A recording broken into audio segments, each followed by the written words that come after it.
Good morning, class.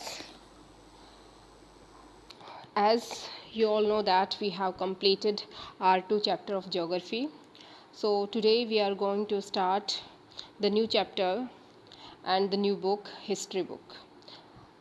In this history book we are going to start the chapter number first, which is tracing changes through 1000 years. Means कि हमने जितने भी 1000 years में जितने भी changes हुए हैं उसके बारे में डिस्कशन इसमें करना है. इसमें जो 1000 ईयर्स का डिस्कशन होगा वो वाले होंगे जो हमारे एंशियंट जो हिस्ट्री है वो, और जो मॉडर्न हिस्ट्री है वो.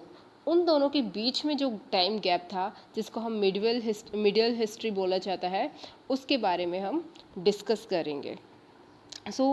इन दोनों के बीच की जो है हमारी 1000 ईयर्स के बारे में डिस्कस किया जाएगा इसमें. जैसे कि इसमें जो है सबसे पहले ये है कि take a look at map 1 and 2. First was made in 1154 CE by the Arab geographer अल-अदरीसी. यानी कि जो ये मैप बनाया है ये बनाया गया है 1154 में अल-अदरीसी ने बनाया है. The section produced here is a detail of the Indian subcontinent from his larger map of the world. इसका जो ये पार्ट लिया है ये पूरा का पूरा जो पार्ट है वो वर्ल्ड का जो मैप था जो उसने बनाया था उसका पार्ट लिया हुआ है, जिसमें क्या दिखाया है कि इंडिया क्या है, किस तरीके का है, उसने अपने आप से बनाया था.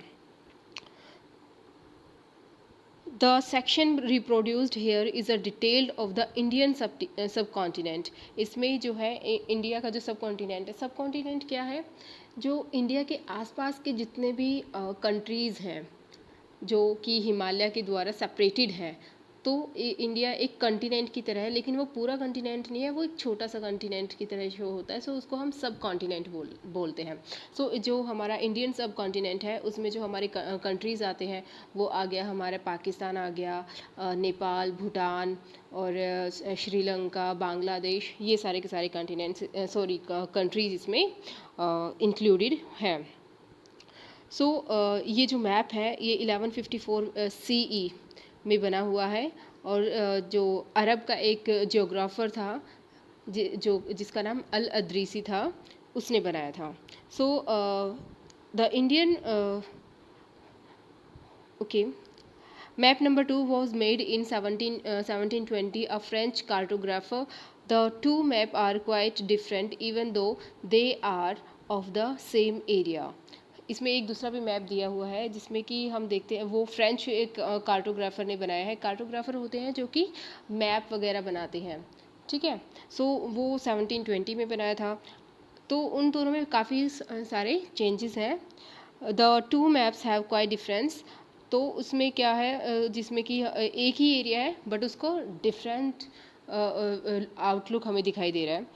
In Al-Adrisi's map, South India is where we would expect to find North India, and Sri Lanka is the island at the top.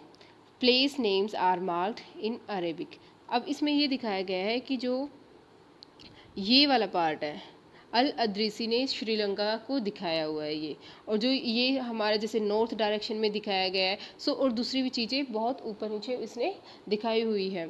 अब हम दूसरे मैप की बात करें तो वो इस तरीके से है.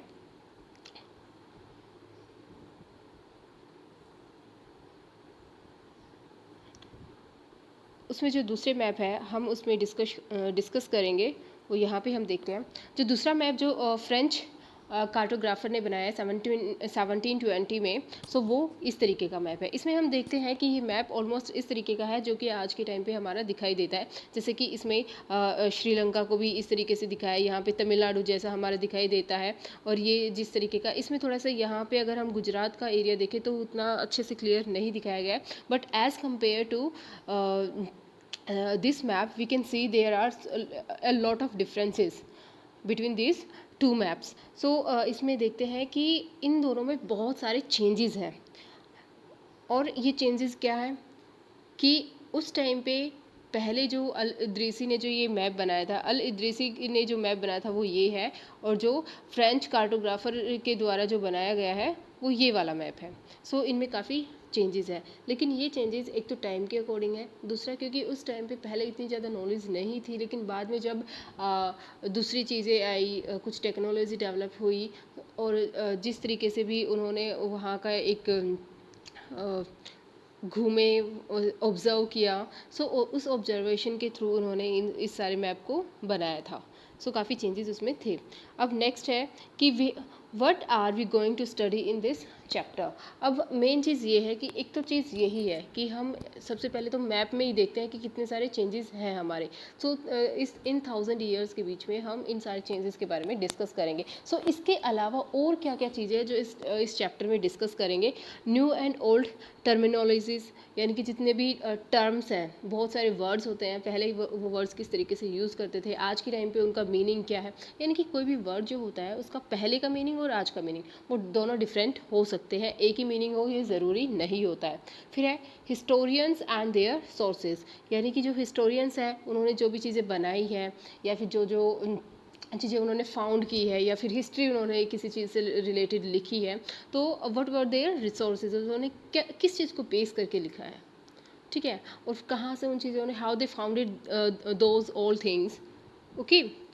थर्ड पॉइंट है new social and political groups, जो आज के टाइम पे मतलब कि एक तो एंशिएंट टाइम में बने थे, उसके बाद में जो न्यू सोशल ग्रुप्स बने थे या पॉलिटिकल ग्रुप बने थे, जैसे कि पॉलिटिकल ग्रुप्स होते थे जैसे कि जितने भी रूलर्स हो गए हैं, ठीक है, वो किस तरीके से उस रूलिंग सिस्टम में आए, क्या रीजन से, कौन से सर्कमस्टांसेस से, who spotted them, these all things will be discussed under this chapter, and in which the main points will be discussed about Rajputs and जातीज, ठीक है।